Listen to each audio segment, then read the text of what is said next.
ఓం సాయిరామ్ శ్రీమాత్రే నమః. ఈరోజు కార్తీక మాసం సోమవారం, మొదటి సోమవారం. శుభాకాంక్షలు ఫ్రెండ్స్. మీరందరూ కూడా పరమేశ్వరుని ఆశీస్సులు తీసుకున్నారని, చక్కగా గుడికి వెళ్ళొచ్చారని, సంతోషంగా ఎప్పుడు కూడా అష్టైశ్వర్య ఆరోగ్య అభివృద్ధితో ఉండాలని చెప్పి నేను కూడా కోరుకుంటూ ఈరోజు వీడియో అనేది మొదలు పెడుతున్నానండి. ఈరోజు ఈ వీడియోలో మనకు వచ్చినటువంటి సందేశం ఏంటి అంటే, చూడగానే శివయ్యను తాకు, తప్పకుండా నువ్వు వినాలనుకుంటున్నటువంటి శుభవార్తను వినబోతున్నావు. ఈరోజు సందేశం మన ముందుకు అయితే వచ్చిందండి, అందించాలి అనుకుంటున్నారు అనేది మరి తెలుసుకుందాము. వీడియో మొదలు పెట్టే ముందు ప్రతి ఒక్కరికి ఒక చిన్న రిక్వెస్ట్ అండి. ఈ సందేశం కనుక మీ అందరికీ మనస్ఫూర్తిగా నచ్చినట్లయితే తప్పకుండా మన వీడియోకి ఒక లైక్ అయితే ఇవ్వండి.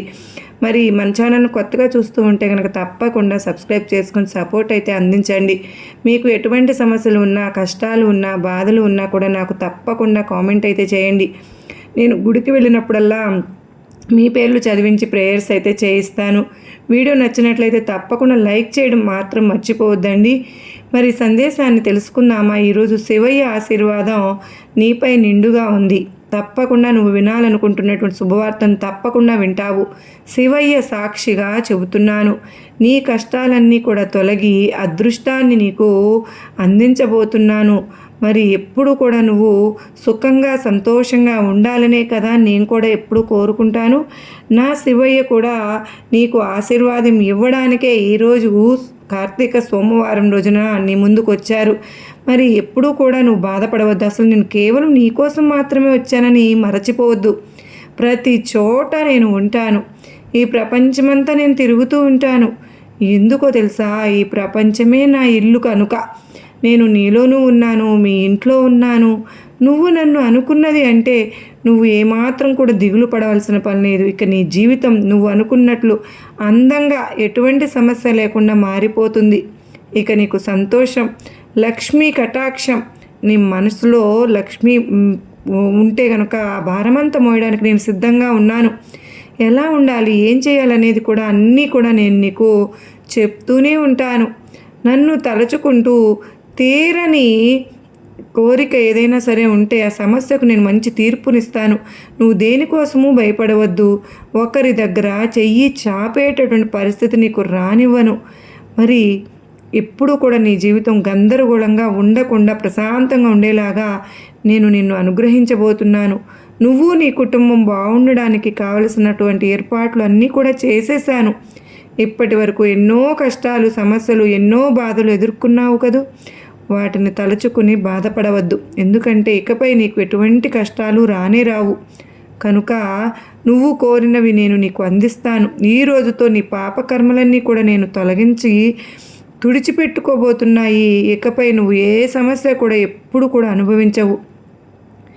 ఏ సమస్యను చూసి నువ్వు కూడా భయపడవు.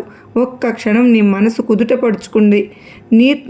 నీతో పాటు ఉన్న బంగారు వంటి జీవితాన్ని నీకు తప్పకుండా నేను ప్రసాదిస్తాను. అందమైన మంచి జీవితాన్ని నీకు తప్పకుండా ఇస్తాను. అందమైన జీవితాన్ని నీ తొందరపాటు వల్ల పోగొట్టుకోవద్దు. నేను ఎప్పుడు కూడా నిన్ను కాపాడుకుంటూ నీ చెయ్యిని విడిచిపెట్టి ఎక్కడికి వెళ్తాను? ఇప్పటి నుండి నీకు వ్యతిరేకంగా ఏదీ ఉండదు. ఇక నీ ఆలోచన తప్ప ఏంటి నాకు అని అంటున్నావా? మీరు మాత్రం ప్రశ్నించవద్దు. నేను చెప్పింది నిజమే. నీలో ఉన్న ఈ వ్యతిరేకమైన ఆలోచన నిన్ను మనస్సత్తాపానికి గురి చేస్తూ ఉన్నాయి. నమ్మకంతో ఉండు నా పైన. నేను నీకు అన్నీ చూపిస్తాను. ప్రశాంతమైనటువంటి జీవితాన్ని పొందాలని ఎప్పుడు కూడా తాపత్రయపడుతూ ఉంటాను. అలాగే తీసుకొచ్చి నీ చేతిలో పెడతాను కూడా. అన్నిటినీ మార్చి నీకు అండగా ఉండి నువ్వు భయపడాల్సిన పని లేకుండా నేను నిన్ను ధైర్యపరుస్తూ ఎంతో ధైర్యంగా నా బిడ్డలు ఉండాలనేదే, చేయాలనేదే నా కోరిక. నీలో ఉన్న ధైర్యాన్ని బయటకు తీయి. ఆ ధైర్యం ఉంటే ధైర్యాన్ని భయంతో కమ్మివేసి ఉంటుంది. భయాన్ని పారద్రోలి ధైర్యాన్ని బయటపెట్టు. ఒక ధైర్యం ఉంటే చాలు, ఏదైనా సాధించగలమని తెలుసుకో. నేను ఇది చేయగలను అని నువ్వు గట్టిగా నమ్మినప్పుడు అది ఖచ్చితంగా నువ్వు సాధిస్తావు. నీ ప్రతి పనిలో కూడా నీకు సాయం అనేది నాది తప్పకుండా ఉంటుంది. నువ్వు ఒక్కదానివే చేయలేని పనులన్నీ కూడా నేను చెయ్యి వేసి నడిపిస్తాను. నీకు నేను అండగా ఉంటాను. అడుగు ముందుకు వేస్తాను అని గుర్తుపెట్టుకో. నన్ను ఎప్పుడు కూడా నువ్వు మరచిపోవద్దు. నా మాటలు వినడం లేదని మాత్రం అనుకోవద్దు. నా అన్నీ కూడా ఎప్పుడూ నేను గమనిస్తూనే ఉన్నాను, అన్నీ చూసుకుంటానని నువ్వు నమ్ముతావు కదూ. ఈ రోజు నుంచి నా బిడ్డవి నిర్లక్ష్యం చేయకుండా ఉన్నాను. ఏ రోజైనా సరే నువ్వు నన్ను చూడ్డానికి రాలేదేమో, కానీ నేను మాత్రం నా బిడ్డని ఎప్పుడు కూడా చూస్తూనే ఉన్నాను. నువ్వు ఏం చేస్తున్నావు, ఎలా ఉన్నావు, ఎలాంటి సమస్యలు ఎదుర్కొంటున్నావో అన్నీ కూడా చూస్తున్నాను. అందుకే ఎటువంటి సమస్యలు ఎదుర్కొంటున్నావో అన్నీ కూడా నీకు ధైర్యాన్ని, మనోధైర్యాన్ని ఎప్పుడు కూడా నేను ఇస్తూనే ఉన్నాను. కానీ నువ్వు అది గమనించుకోలేకపోతున్నావు. ఇలా ప్రతిరోజు నీ కోసం ఒక సందేశం రూపంలో నీ ముందుకు వస్తూనే ఉన్నాను కదా. నా బిడ్డ జీవితం కోసం తప్పకుండా ఒక అద్భుతమైనటువంటి సందేశాన్ని ప్రతిరోజు కూడా నీ ముందుకు పంపుతున్నాను. అది చివరి ద్వారా అయినా సరే అది నిన్ను చేరుతుంది. కాస్త ఓపికతో ఉండు. నువ్వు అన్నీ గమనిస్తూ ఉండు. ఎవరు చెప్పినా వినకు, అంటే చెడు మాటలు వినకూడదు. వెంటనే దురుసుగా కూడా ఆ పనిని చేయవద్దు. ఎవరు చెప్పిన మాటలు అయితే నీ జీవితాన్ని బాగుపడేలా చేస్తాయో అలాంటి సందేశాలు ఎప్పుడు కూడా నీకు మనోధైర్యాన్ని నింపేందుకే ప్రయత్నిస్తాయి. జీవితంలో అనేక రకాలైనటువంటి పొరపాట్లకు, అనేక రకాలైనటువంటి ఇబ్బందులకు నీకు పడ్డవటం వల్ల ఇకపై నీకు అటువంటి మానసిక క్షోభ లేకుండా మొత్తం అన్నీ నాకు విడిచిపెట్టి నేను చూసుకుంటానని నమ్మకంతో ఉండు. ఈ ప్రపంచంలో ప్రతి మనిషితో కూడా నీకు అవసరం వస్తుంది. అందుకే కనిపించిన వారిని నవ్వుతూ పలకరించు. నీకు వీలైనంత సహాయం అయితే చేస్తూ ఉండు. అది ₹1 అయినా సరే తప్పకుండా నీకు చేస్తూ ఉంటే అదే నీకు 100 రెట్లు తిరిగి నీ వరకు వస్తుంది. సంతోషంగా ఉండు. ఎప్పుడూ కూడా బాధపడవద్దు. నేను చెప్పబోయేది ప్రతిదీ కూడా నీ మంచి కోసమే అని తెలుసుకో. అన్నీ కూడా నీ కోసమే నేను చేస్తూ ఉంటాను. నీ మంచి కోరి చేస్తూ ఉంటాను. అన్నీ కూడా ప్రసాదిస్తాను. ఎందుకో తెలుసా, ఏది కూడా కష్టంతో ఎవరైనా సరే మన ముందుకు వచ్చారా వారిని ఆదుకోవాలి తప్ప అవమానించకూడదు. తప్పకుండా నీకు అన్నీ మంచి జరిగేలాగా నేను చేస్తానని చెప్తూ ఉన్నాను కదా. నీకు ఇన్ని సంవత్సరాల నుంచి పట్టి పీడిస్తున్న దుష్ట శక్తులు, దరిద్రం అంతా కూడా తొలగిపోయి నీకు మంచి రోజులు ప్రారంభమయ్యాయి. ఈరోజు నా దర్శనానికి వచ్చావు. మరి నీకు నా ఆశీర్వాదంతో పాటు నా అనుగ్రహం కూడా నీకు లభిస్తుంది. తల్లి, నువ్వెప్పుడూ కూడా నవ్వుతూ సంతోషంగా ఉంటేనే కదా నేను ఆనందంగా ఉండగలుగుతాను. విజయం నీ సొంతం అయ్యేలాగా నేను చేస్తాను. ఇంతవరకు కూడా ఎప్పుడు కష్టాలను అనుభవించావు, ఇకపోయి అన్ని సంతోషాలే. ఎన్నో సంవత్సరాల నుంచి కష్టాలు, సమస్యలు ఎదుర్కొన్నావు. ఇక చాలమ్మా. కొన్ని సమయంలో వీటన్నిటితో పాటు నేను పోరాడలేకపోతున్నాను. నా ఒంట్లో ఓపిక లేదు. జరిగేది జరగనివ్వని నిన్ను నువ్వు సమాధానపరుచుకుంటూ ఒక్కొక్కసారి నాకు ఎందుకు ఇన్ని బాధలు అని, నన్ను ఎందుకు పుట్టించామని విసిగిపోయి కృంగిపోయి నన్ను అడుగుతూ ఉన్నావు. నేను సమాధాయిస్తూనే ఉన్నాను. నీ కంట నుంచి కన్నీరు ఆపడం నువ్వు చెప్పుకోలేకపోతున్నావు కదమ్మా. ఏంటి ఈ జీవితం, ఎందుకు నేను పుట్టాను, నా జీవితం మీద నాకే విరక్తి చెంది కన్నీరు కారుస్తున్నాను. నా భవిష్యత్తు గురించి ఏం జరుగుతుందో నాకే అర్థం కావడం లేదు. నేను ఎవరినైతే ప్రేమిస్తున్నానో, ఎవరినైతే ఇష్టపడుతున్నానో, ఎవరినైతే కావాలని అనుకుంటున్నానో వారే దేనికి పనికిరానని, నాలో సామర్థ్యం లేదని, సంపాదించి నా దగ్గర డబ్బులు లేవని అందరూ నన్ను విడిచిపెట్టి వెళ్ళిపోతున్నారు. నా అనుకున్న వారు కూడా నన్ను దూరం చేసేశారు. ఆఖరికి నా కుటుంబ సభ్యులు కూడా నన్ను దూరం పెట్టారు. ఎందుకు ఈ జీవితం అని ఎంతో బాధపడుతూ అడుగుతున్నావు నన్ను. ఇక నుంచి నువ్వు ధైర్యంగా ఉండు. నువ్వు నీ బలాన్ని పెంచుకో. ఇంకొన్నిసార్లు మనసుకు లొంగిపోవడం తప్ప ఇంకా ఏమీ కాదు. నువ్వు పోరాడే సమస్య అలాంటిది. మరి నన్ను నమ్ము, ధైర్యాన్ని కోల్పోవద్దు. నీకు తోడుగా ఉన్నాను కదా. మరి నేను చెప్తూనే ఉన్నాను.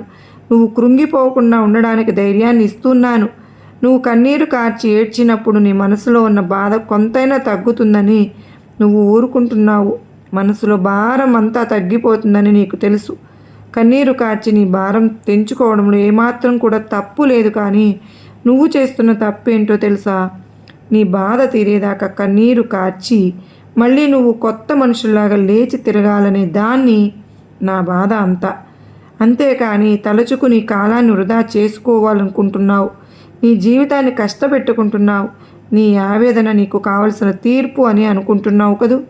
అది కానే కాదు. పరిస్థితులు నీకు తీర్పునివ్వవు, బాధ పెడుతూనే ఉంటాయి.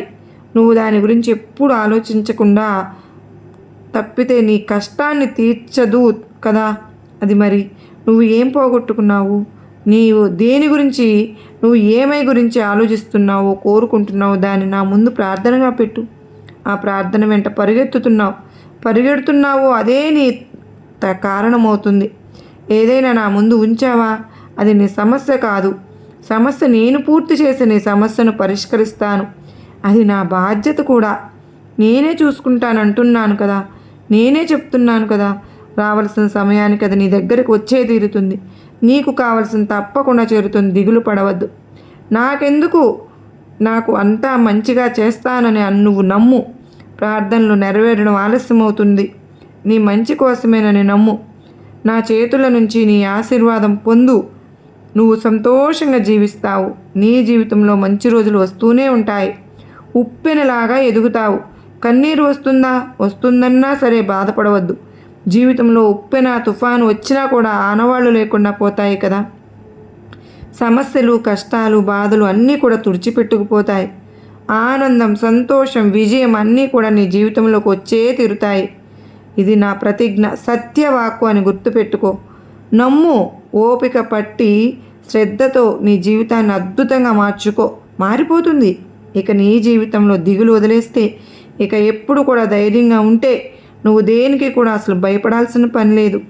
ఇక నీ జీవితంలో అన్నీ కూడా ముఖంలో చిన్నవి అన్నీ కూడా సంతోషం అనేది వస్తుంది. నీకోసం మంచి శుభవార్త వచ్చాను కాదని అనుకుంటున్నావు కదూ.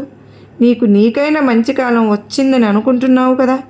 నేను కోరిందల్లా ఇస్తాను. మరి ఈ ఒక్క కోరిక ఎందుకు తీరడం లేదు అని ఎన్నోసార్లు అడుగుతున్నావు కదూ. ప్రతిరోజు కూడా మమ్మల్ని అడుగుతూనే ఉన్నావు. నువ్వు నన్ను అడుగుతున్నావు. అయినా కూడా అమ్మా, నువ్వు ప్రతి కోరిక అంటే నువ్వు ఒక్కటి ఇచ్చాను, నువ్వు ఒక్కటి కోరింది ఒకటి ఆలస్యమవుతుంది. నువ్వు అడిగిన వెంటనే ఇచ్చేస్తానని అనుకో. అది నీకు మంచి అవుతుందో చెడు అవుతుందో ఏం తెలుస్తుంది చెప్పు. ఆలస్యం అయ్యే కొద్దీ నీకు మంచి జరుగుతుందో, అది ఏది ఇస్తే ఏం లాభం పొందుతావో నాకు కదా తెలుస్తుంది. కనుకనే ఆలస్యమైందని అర్థం చేసుకో. ఆందోళన చెందవద్దు. ఆలస్యమైనా సరే నీకు కావలసింది తప్పకుండా నీ చేతికి నీకు మంచి జరిగేది మాత్రమే నేను ఇస్తాను. నీకు ఎప్పుడు కూడా అబద్ధం చెప్పను. నన్ను నమ్మిన వారిని ఎప్పుడు కూడా మోసం చేయను కదా. నీకు అన్ని రకాలుగా కూడా సమకూరుస్తాను. కానీ నా యొక్క కోరిక గురించి నువ్వు ఆందోళన పడిపోయి ఎంతగానో దిగులు పడిపోతూ ఉన్నావు. నేను నీకు ఒకటి చెప్తాను, విను తల్లి. ఆందోళన పడుతున్నావు, దిగులు పడవద్దు. నీకు వచ్చిన సమస్యకు, కష్టానికి అస్సలు ఆపవద్దు. నువ్వు చేయవలసిన పని అల్లా ఒకటే, నా నామస్మరణ ఎప్పుడు కూడా చేస్తూ ఉండు. ప్రతి క్షణం కూడా మనసులో తలుచుకో. నీ కోరిక అనేది క్షణాల్లో నీ ముందు ఉంచుతాను. ఓం నమ శివాయ, ఓం నమ శివాయ అంటూ ఉండు. నీ కోరిక తప్పక తీరే సమయం అనేది వచ్చేసింది. 14 సంవత్సరం నుంచి అంటే నువ్వు పడుతున్న దరిద్రం, నీకు ఏదైతే ఉందో కూడా అది మంచి రోజులు తప్పకుండా వచ్చేస్తున్నాయి. ఇక నువ్వు దిగులు పడవద్దు. మంచి సమయం వచ్చింది కనుకనే నువ్వు కోరుకున్నది ప్రతిదీ అంటే అన్నీ కూడా నీకు తప్పకుండా ఇస్తాను. ఆలస్యమైనా సరే నీకు మంచి అంటే మంచి మాత్రమే నేను ఇస్తాను. నీకు ఎప్పుడు కూడా అబద్ధం చెప్తానా? నన్ను నమ్మిన వారిని ఎప్పుడైనా మోసం చేస్తానా? నువ్వే చెప్పు. చెయ్యవు కదా. అన్ని రకాలుగా మంచి చేయడానికి సమకూర్చాను. కానీ నీ యొక్క కోరిక గురించి మాత్రం నేను ఎప్పుడు కూడా దిగులు పడిపోతూ ఉంటాను. ఒకటి చెప్పనా, వింటావా? నువ్వు ఆందోళన పడవద్దు, దిగులు పడవద్దు. వచ్చిన సమస్యలన్నీ, కష్టాలని అసలు నువ్వు అది సమస్యగా కూడా తీసుకోవద్దు. ధైర్యంగా పరిష్కారం చెయ్యి. ఆ సమస్య నీ గురించి, నీ వెనుక నేనున్నానని, నీ జీవితం సంతోషమయంగా మారేలా చేస్తాను అని నీకు నేను వాగ్దానం చేస్తాను. నీకు అన్ని శుభాలే జరుగుతాయి. ఇన్నాళ్ళుగా నువ్వు భరించలేనటువంటి దిగులు, కష్టము, తప్పకుండా దిగులు మొత్తం పోయి ఇక నుంచి మంచి రోజులు వచ్చేలాగా నేను చేస్తాను. ఇక నుంచి నీకు మంచి సమయం వచ్చింది కనుకనే ఇప్పుడు ఈ సందేశం నీ కంటపడిందని అర్థం చేసుకో. ఎన్నాళ్ళు ఆలస్యమైంది నీ మనసులో బాధపడకుండా ఇప్పుడు వచ్చే అవకాశాలను వదులుకోకుండా సంతోషంగా ఉండు. ఇక నీ జీవితంలో తిరుగులేని రాజయోగం అనేది పడుతుంది. ఎప్పుడు కూడా శ్రద్ధతో ఉండు. ఎంత సంపాదన జీవితంలోకి వచ్చినా సరే ఓర్పుతో ఉండి చూడు. అప్పుడే నీకు జీవితం మరింత ఆనందమయంగా మారిపోతుంది. ఎప్పుడు కూడా సంతోషంగా నీ జీవితం అనేది ఉంటుంది. నేను చెప్పేది ఒక్కసారి విను. నిన్ను ఏడిపించే వాళ్ళ గురించి ఆట కట్టిస్తాను. నువ్వు ఎప్పుడు కూడా అనుకుంటూ ఉంటావు కదూ. నాకు తెలుసమ్మా, నువ్వు ఎంత అనుకూలంగా ఉన్నావని నాకు తెలుసు. ఎవరిని బాధ పెట్టకుండా, ఎవరి జోలికి వెళ్లకుండా నీ జీవితాన్ని నువ్వు జీవిస్తున్నావు. కానీ నీ చుట్టూ ఉన్న వాళ్ళు నిన్ను చుట్టుముట్టి నీ జీవితం గురించి ముఖ్యంగా వేడుక చూస్తున్నారు. చూసే దానితో ఆపకుండా హేళన చేస్తూ కూడా ఉన్నారు కదూ. వారిని నేను వదులుతానా? నేను ఎప్పుడూ కూడా వారిపైన ఒక కన్నేసి ఉంచాను. వారికి ఎప్పుడు కూడా బుద్ధి చెప్దామా అని ఎదురు చూస్తూ ఉన్నాను తల్లి. దానితో పాటు వారి హేళన చేసేవారిని నేను ఒక దెబ్బ కొట్టినా కూడా ఓర్చుకుంటావు, కానీ మాటలతోనే మాటలు తూటాల్లాగా పొడుస్తూ ఉన్నారు. నిన్ను చితక్కొట్టి ఆయుధంగా వాళ్ళ నాలికని నిప్పులలాగా మాట్లాడే మాటలు, ఆ వేడి తట్టుకోలేక కాలిపోతున్నావు కదమ్మా. ధైర్యంగా ఉన్నా సరే కొన్నిసార్లు కన్నీరు అనేది కారుస్తూ బాధపడుతున్నావు. బిడ్డ, నాకు తెలియదా నీ వెనుక బాధ? నేనెప్పుడు నిన్ను గమనించలేదని నువ్వు అనుకుంటున్నావా? తల్లి, నీ బాధ నేను చూస్తూ ఊరుకుంటున్నానని కూడా అనుకుంటున్నావు.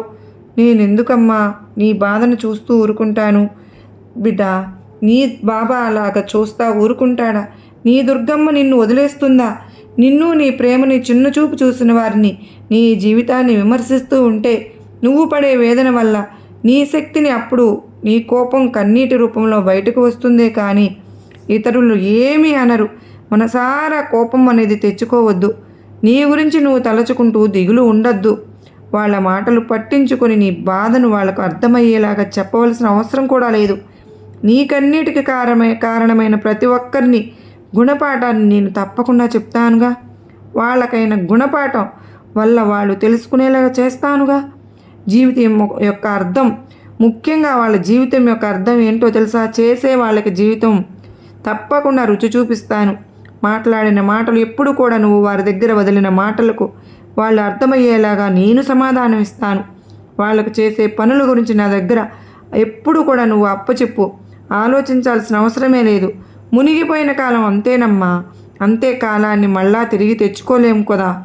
అలాగే జరిగిపోయిన కాలం నీకు నేర్పిన గుణపాఠాలను కూడా గుర్తు తెచ్చుకో. మిగతావన్నీ కూడా విసిరిపారేయి. నాకు చెడు చేసిన వాళ్ళకి దండన వేస్తాను, విధిస్తానని అడుగుతున్నావు. మరి తప్పకుండా వారికి సరైన శిక్ష నేను వేస్తాను. నువ్వు 1000 రెట్లు వాళ్లకు బాధను అనుభవించేలాగా చేస్తాను. నువ్వు ఎవరివి? నా బిడ్డవి. దెబ్బ కొట్టిన వాళ్ళని ఖచ్చితంగా అనుభవించి తీరాలి. ఎవరైతే వారిని మాటలతోటి దూషణ చేస్తారో వారు తప్పకుండా అనుభవించి తీరుతారు. మరి నువ్వు తెలుసుకున్నావు కదా, ఇంతకంటే ఏం కావాలి చెప్పు? నా గురించి తెలియని వారు పాపం మోస్తున్నారు.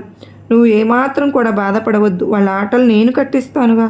చేసిన తప్పు తెలుసుకునే కాలం తప్పకుండా వారికి వస్తుంది. వారు దండన అనుభవించి తీరుతారు.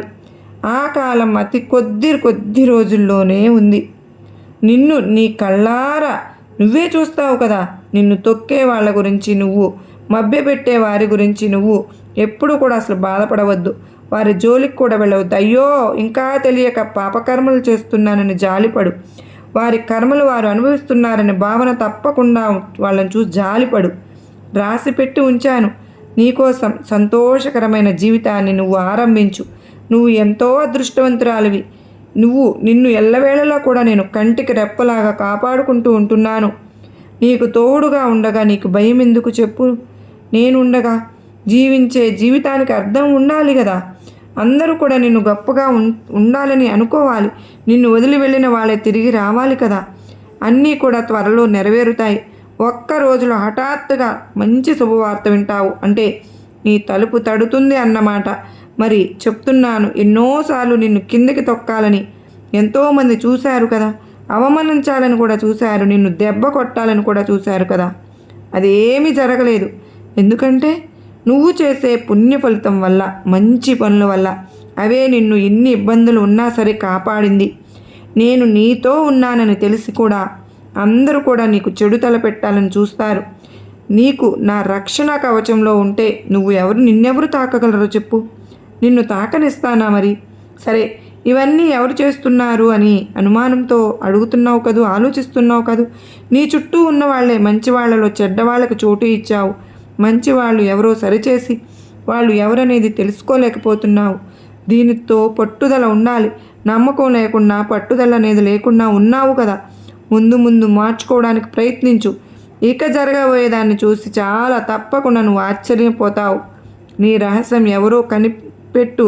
వారు నీ ఇబ్బందులు బంధువుల రూపంలో ఉండవచ్చు, ఎవరైనా స్నేహితుల రూపంలో అయినా ఉండొచ్చు, ఇరుగు పొరుగు వారి రూపంలో ఉండవచ్చు. ఎవరి రూపంలో ఉన్నా సరే నీ తెలివి అనేది తెలుసుకుని నీ సామర్థ్యంతో వారిని కనిపెట్టి వారికి దూరంగా ఉండడానికైతే తప్పకుండా ప్రయత్నం చేయి. అప్పుడే నీకు ఉన్నటువంటి సగం కష్టాలన్నీ కూడా తీరిపోతాయి. ఆ రహస్య శత్రువు ఉన్నందువల్లనే ఇన్ని ఇబ్బందులు నీకు వస్తున్నాయి. లేకపోతే నీ జీవితం ఎప్పుడు కూడా ఆనందంగా హ్యాపీగా సాగుతుంది. ఇప్పుడు నీ జీవితం ఇబ్బందుల్లో కష్టాల్లో ఉండడానికి కర్మ ఫలితం సగమైతే నీకు ఉన్నటువంటి ఆ రహస్య శత్రువులు సగం కారణం. కనుకనే ఆశ అంటే ఆశ యొక్క రహస్య శత్రువు ఎవరో గమనించు. నీ చుట్టూ ఉన్న వారిలో ఉన్నారు అంటే కనిపెట్టిన వారు ఎవరో దూరంగా ఉంచు. ఎప్పుడు కూడా నీ మంచి కోరుకుంటున్నారు, వాళ్ళు అన్నట్టుగా నటిస్తూ ఉన్నారు, నిన్ను మరింత ఇష్టంలో ముంచడానికి ప్రయత్నాలు చేస్తున్నారు. అలాంటి వారికి దూరంగా ఉండు. ఇకపై ఎప్పుడు కూడా నువ్వు సంతోషకరమైన శుభకరమైన జీవితాన్ని అనుభవిస్తావని నీ నుండి కోరుకుంటున్నాను. మరి ఈ సందేశం మీ అందరికీ కూడా నచ్చినట్లయితే తప్పకుండా లైక్ చేసి మరికొంతమంది భక్తులకు షేర్ చేయండి. మన ఛానల్ని మొదటిసారి ఎవరైనా చూస్తున్నారు ప్లీజ్ అండి సబ్స్క్రైబ్ చేసుకుని మీ సపోర్ట్ అయితే నాకు అందించండి. మరొక చక్కని సందేశంతో మరలా మీ ముందుంటానండి. అంతవరకు అందరిపైన మనస్ఫూర్తిగా సుఖ సంతోషాలతో ఉండాలని నేను కూడా మనస్ఫూర్తిగా కోరుకుంటున్నాను. సర్వే జన సుఖినో భవంతు. లోకా సమస్త సుఖినో భవంతు.